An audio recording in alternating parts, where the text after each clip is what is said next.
कहानी की शुरुआत 6 स्टूडेंट से होती है जिन्हें फोरेंसिक के आखिरी एग्जाम की ट्रेनिंग के लिए एक सुनसान जगह ले जाया जा रहा था। इस टीम में मेगन, उसका बॉयफ्रेंड डैनियल और उनके 4 दोस्त जोश, पैट्रिक, लॉरी और केट शामिल थे। वो जगह घने जंगल के बीचों बीच थी। कई साल पहले इसी जंगल में एक जेल हुआ करता था, लेकिन अब वो जेल खंडहर बन चुका था क्योंकि एक बार यहाँ एक भयानक हादसा हुआ था जिसमें कई कैदी मारे गए थे। अब वही 6 स्टूडेंट्स उसी डरावनी जगह पर अपना फाइनल टेस्ट देने पहुंचे थे। ये टेस्ट उनके करियर का सबसे बड़ा इम्तिहान था। अगर वो पास हो जाते तो उन्हें फोरेंसिक डॉक्टर बनने की क्वालिफिकेशन मिलती। ये पूरा टेस्ट उनके प्रोफेसर टॉम ने तैयार किया था। स्टूडेंट्स के आने से पहले ही उसने अलग अलग जगहों पर लाशें रख दी थी। ये लाशें उन्हीं कैदियों की थीं जो हादसे में मारे गए थे। अब स्टूडेंट्स का काम था उन लाशों को ढूंढना, उनकी जांच करना और पूरी रिपोर्ट तैयार करके प्रोफेसर टॉम को सौंपना। उसी रिपोर्ट के आधार पर तय होना था कि कौन पास होगा और कौन फेल। इस तैयारी में उस एरिया का ऑफिसर भी टॉम की मदद कर रहा था। उसने लाशों को सही जगहों पर रखने में टॉम का साथ दिया। जब सब काम पूरा हो गया तो ऑफिसर वहां से चला गया और टॉम से बोला कि वो अगले सुबह उन्हें लेने वापस आएगा। उसके बाद टॉम का असिस्टेंट ब्रैड गाड़ी लेकर पहुंचा।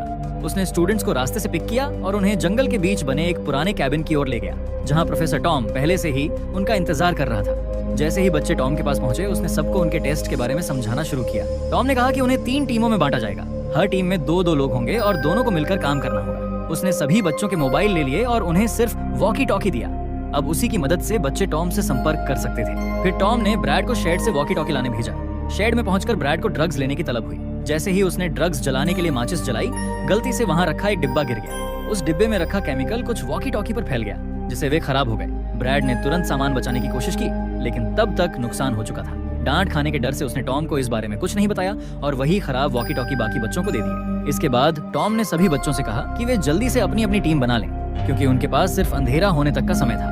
उसी वक्त तक उन्हें अपनी अपनी रिपोर्ट तैयार करनी थी। ये सुनकर बच्चों ने तुरंत टीमें बना ली। पहली टीम में थे डेनियल और पैट्रिक, दूसरी टीम में थे जॉश और ब्रैड, तीसरी टीम में थी मेगन और केट। टीमें बनते ही बच्चे अलग अलग दिशाओं में निकल पड़े। दूसरी तरफ टॉम अपने कैबिन में बैठ गया और मॉनिटर पर उनकी हर हरकत पर नजर रखने लगा। उसने हर एक लाश के पास कैमरे लगा रखे थे ताकि वो स्टूडेंट्स की जांच और काम करने का तरीका साफ साफ देख सके।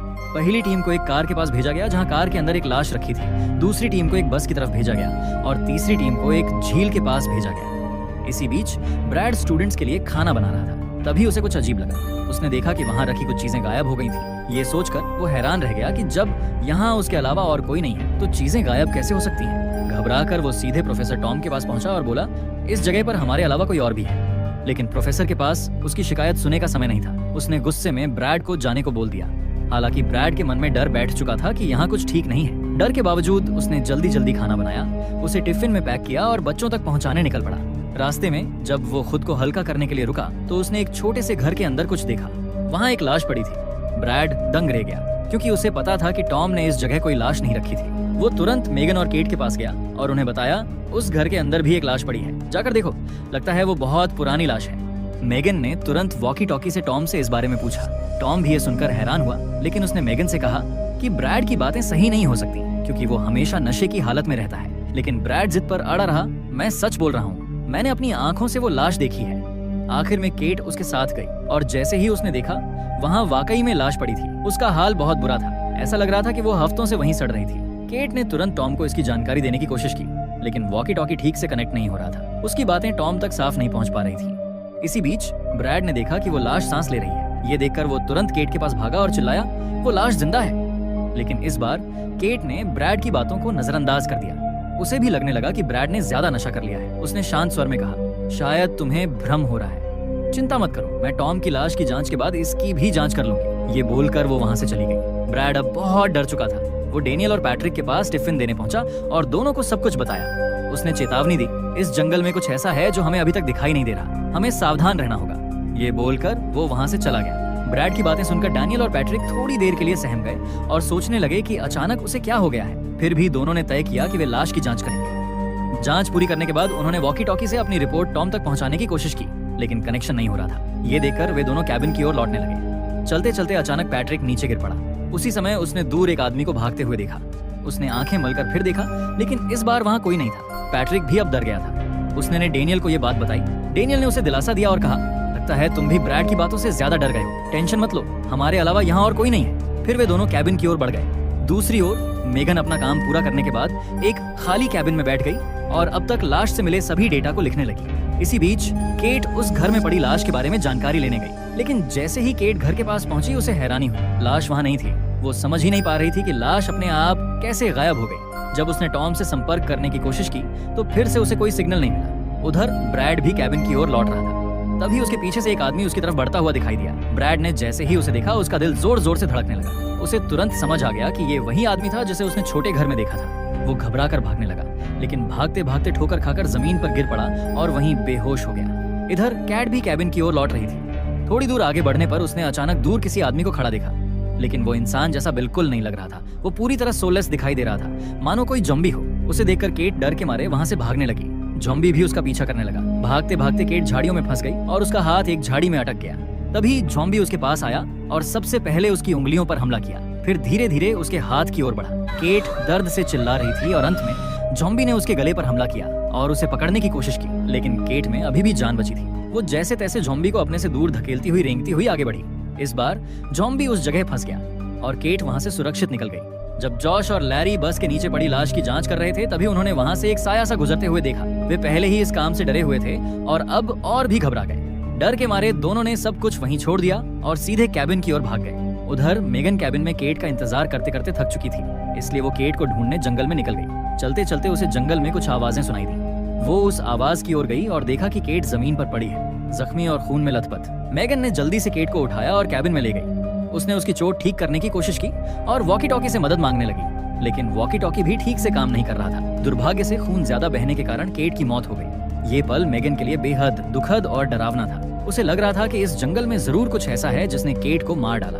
डर के मारे उसने तुरंत कैबिन का दरवाजा और खिड़कियां बंद कर दी और फिर दरवाजे के एक कोने में बैठ गई। दूसरी तरफ ब्रैड दौड़ते हुए टॉम के पास आया और बोला, सारे बच्चों को तुरंत बुलाओ, हमें यहाँ से तुरंत निकलना होगा, नहीं तो सबकी जान खतरे में है। मैंने आते समय एक ज़ॉम्बी देखा।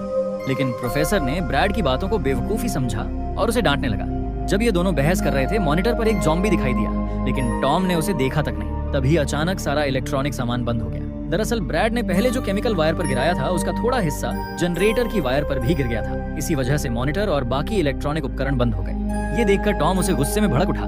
फिर उसने इमरजेंसी जनरेटर चालू करने की कोशिश की, लेकिन उसकी बैटरी भी खत्म हो चुकी थी। उधर डैनियल और पैट्रिक वापस कार के पास पहुंचे क्योंकि उनका कुछ जरूरी सामान वहीं रह गया था। लेकिन वहां पहुंचते ही उन्होंने देखा कि कार में पड़ी लाश आधी खाई हुई थी। डैनियल को लगा कि ये किसी जंगली जानवर का काम है, लेकिन पैट्रिक को ऐसा नहीं लगा और डर के मारे वो वहां से भाग खड़ा हुआ। इसी बीच मेगन बहुत डरी हुई थी।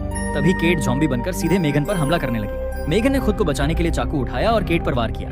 पूरे शरीर में किए गए वार के बाद केट शांत हो गई, लेकिन मेगन का दिल तेजी से धड़कने लगा, सोचते हुए कि ये सब क्या हो रहा है। उसी समय जॉश और लैरी टॉम के पास आए। जॉश ने कहा, मैंने जंगल में एक अजीब इंसान देखा। ब्रैड ने कहा, देखा टॉम, मैंने कहा था कि ज़ॉम्बी इस जंगल में है। लेकिन टॉम उनकी बातों पर यकीन नहीं कर रहा था। उसे लग रहा था कि ये सब तो बस एक बहाना बना रहे हैं ताकि इस प्रोजेक्ट को यहीं खत्म किया जा सके। इस दौरान पैट्रिक अकेला था। तभी एक ज़ॉम्बी ने उसका पीछा करना शुरू कर दिया। पैट्रिक जैसी तैसे वहां से भागने लगा, लेकिन पीछे से एक और ज़ॉम्बी भी आ गया। दोनों ज़ॉम्बी ने पैट्रिक को घेर लिया और उस पर हमला किया और उसे टुकड़ों में काट कर मार डाला। अब डेनियल भी कैबिन में आया।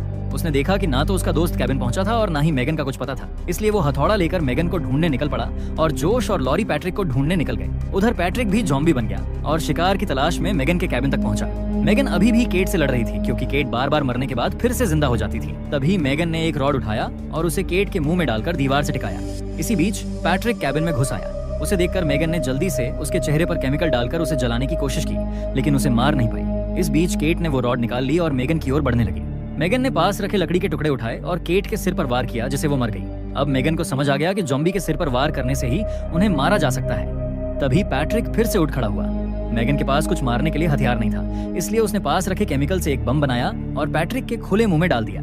बम फट गया और पैट्रिक वहीं मर गया। अब अंधेरा होने लगा था। ब्रैड खिड़की की तरफ देख रहा था कि तभी अचानक एक ज़ॉम्बी बाहर दिखाई दिया। ये देखकर प्रोफेसर ने उस पर गोली चलाई। अब टॉम को विश्वास हो गया कि ब्रैड सच बोल रहा था। तभी दरवाजे पर कुछ आवाजें सुनाई दी। प्रोफेसर को लगा कि शायद ये बच्चे लौट आए, इसलिए ब्रैड के मना करने के बावजूद उसने दरवाजा खोल दिया। तभी अचानक ज़ॉम्बी ने उस पर हमला कर दिया। टॉम ने तुरंत ज़ॉम्बी को शूट करने की कोशिश की, लेकिन तभी ज़ॉम्बी ने उस पर हमला कर दिया और टॉम की बंदूक गिर गई। ब्रैड तुरंत बाहर आया और टॉम को कैबिन के अंदर ले गया, लेकिन बंदूक बाहर थी और टॉम के हाथ से बहुत खून बह रहा था। ब्रैड ने पूछा, ज़ॉम्बी ने तुम्हें काटा क्या? टॉम ने कहा, नहीं, गिरने से चोट लगी है। दूसरी ओर मेगन ने तय कर लिया कि उसे यहाँ से बचकर निकलना होगा। उसने अपने दोस्त की लाश से निकली लकड़ी उठाई और कैबिन से बाहर निकलते ही पास खड़े ज़ॉम्बी को अपनी ओर आकर्षित करने लगी। फिर वो एक कोने में छिप गई। तभी डैनियल कैबिन में आया।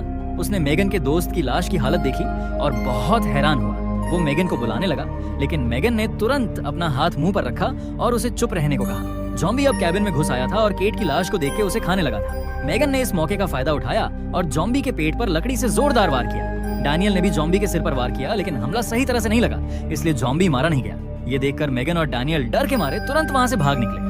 उधर टॉम ने ब्रैड से कहा कि वो कैबिन में रहे और खुद बंदूक लेने के लिए बाहर निकल गया। बाहर जाकर उसने देखा कि किचन के अंदर एक जॉम्बी मांस खा रहा था और तबाही मचा रहा था। ये देखकर टॉम धीरे धीरे जॉम्बी की ओर बढ़ने लगा ताकि उसे मार सके। कैबिन के अंदर खून की गंध से एक और जॉम्बी नीचे पहुंच गया और कैबिन को तोड़ने लगा। ब्रैड डर के मारे चीखने लगा और प्रोफेसर को आवाज देने लगा, लेकिन प्रोफेसर किचन में मौजूद जॉम्बी पर गोली चलाने में व्यस्त था। आखिर में गोली किचन वाले जॉम्बी के सिर में लगी और वो मर गया। लेकिन इसी बीच कैबिन में ब्रैड को दूसरा जॉम्बी पकड़ लिया। ब्रैड की चीखें प्रोफेसर तक सुनाई दी, लेकिन जब तक वो कैबिन तक पहुंचता, जॉम्बी ब्रैड को कैबिन से बाहर घसीट ले गया। दूसरी ओर मेगन और डेनियल जॉम्बी से भागते हुए एक जगह पहुंचे जहां उन्होंने ब्रैड को बहुत बुरी हालत में पाया और उनकी आंखों के सामने ही ब्रैड ने अपना दम तोड़ दिया।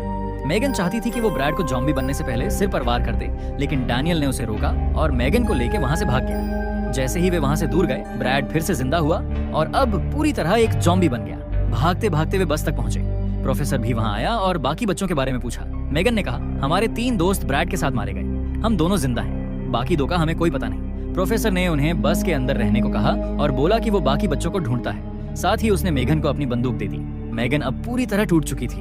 डैनियल ने उसे दिलासा दिया और बोला, जब तक मैं हूं तुम्हें कुछ भी नहीं होने दूंगा। इधर जोश और लारी, जो अब तक जिंदा थे, जॉम्बी के पीछे भागने से अपनी जान बचाते हुए भाग रहे थे। जॉम्बी ने उन्हें पकड़ने की कोशिश की, लेकिन दोनों ने अपने पास रखी कुल्हाड़ी से उस पर वार किया और उसे पीछे छोड़ दिया। फिर भी जॉम्बी उनका पीछा करता रहा और वे भागते भागते जंगल के उस हिस्से में पहुंच गए जहां कई और जॉम्बी मौजूद थे। किसी तरह वे बचकर बस तक पहुंचे और दरवाजा बंद कर लिया। अब जॉम्बी बस पर हमला करने लगे और दरवाजा तोड़ने की कोशिश करने लगे, लेकिन जोश ने किसी तरह बस चालू की और वहां से निकल गया।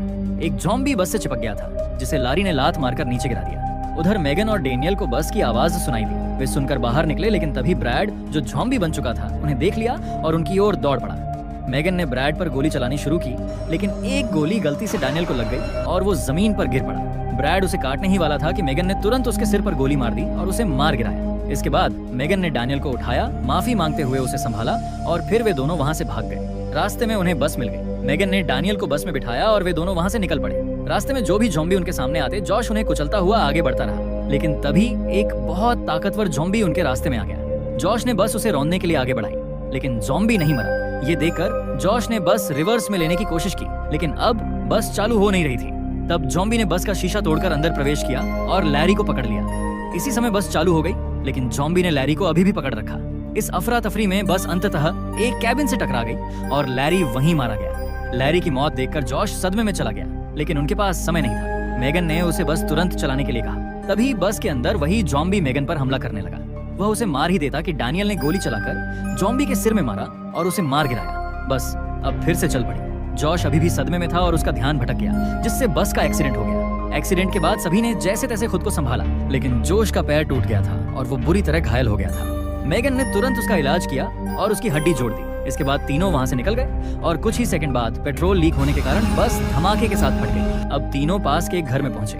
डैनियल आराम करने लगा और मेगन अपने दोस्त के साथ पहरा देने लगी। तभी एक जॉम्बी वहां आ गया। मेगन ने उस पर गोली चलाई, लेकिन कोई भी गोली उसके सिर पर नहीं लगी। जॉम्बी पीछे से आकर उस पर हमला करने लगा। मेगन ने फिर से गोली चलाई, लेकिन गोलियां खत्म हो गई। जॉम्बी ने उसे पकड़ लिया। तभी जोश ने पास रखी एक लकड़ी उठाई और सीधे जॉम्बी के सिर पर मार दी, जिससे मेगन की जान बच गई। सुबह होने पर प्रोफेसर उनके पास पहुंचा। थोड़ी देर बाद वही ऑफिसर अपनी कार लेकर आया। जैसे ही वो आया, प्रोफेसर गुस्से में उसे पकड़कर जोर से बोला, सच सच बता, इस जंगल में क्या हुआ था और यहाँ कैदी जॉम्बीज कैसे बन गए थे? ऑफिसर को मन न होने के बावजूद सच बताना पड़ा। वो काला केमिकल असल में कैदियों पर किए जाने वाले गुप्त प्रयोगों के लिए था, लेकिन प्रयोग फेल हो गए और इसके परिणाम स्वरूप सभी कैदी जॉम्बी में बदल गए। तभी वहाँ एक जॉम्बी दिखाई दिया। ये देखकर प्रोफेसर गुस्से में ऑफिसर को धक्का देकर उसे जॉम्बी के आगे फेंक दिया और बाकी सभी को लेकर ऑफिसर की कार में बैठ गया। जैसे ही उसने कार चालू करने की कोशिश की, उसने देखा कि चाबी वहाँ नहीं थी। उसी समय जॉम्बी उनकी कार की ओर बढ़ने लगा और इसी के साथ ये मूवी यही खत्म होती है। अगर आपको एक्सप्लेनेशन अच्छा लगा हो तो वीडियो को लाइक और कमेंट जरूर करें। ऐसी ही और मजेदार और अनोखी कहानियों के लिए चैनल को सब्सक्राइब करना ना भूलें।